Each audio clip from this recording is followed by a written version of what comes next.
ఉద్ధవుని సంభాషణ. కృష్ణుని సారథి అయిన ఉద్ధవుడు కృష్ణుడిని ఒక ప్రశ్న అడిగాడు. కృష్ణా, నువ్వు అనుకుంటే ఈ భారత యుద్ధాన్ని ఆపి ఉండవచ్చు కదా? ధర్మరాజును జూదమాడకుండా నివారించి ఉండవచ్చు కదా? దానికి కృష్ణుడు నవ్వి ఇలా సమాధానమిచ్చాడు.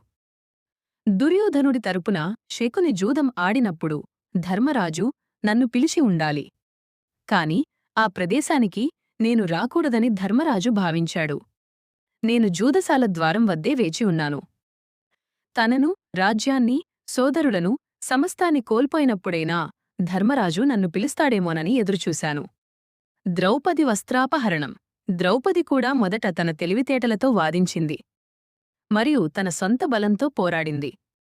ఏ ప్రయత్నం ఫలించని తరుణంలో ఆమె కృష్ణా, నన్ను కాపాడు అని పిలవగానే ఆ వాక్యం పూర్తికాకముందే కృష్ణుడు ఆమెను రక్షించడానికి వెళ్లాడు. ముగింపు. ఒక వ్యక్తి సాయం కోరకముందే మనం సాయం చేయడానికి వెళితే మన విలువ తగ్గుతుంది మరియు ఆ సాయం యొక్క ప్రాముఖ్యత వారికి అర్థం కాదు. ఈ నియమం దేనికైనా వర్తిస్తుంది.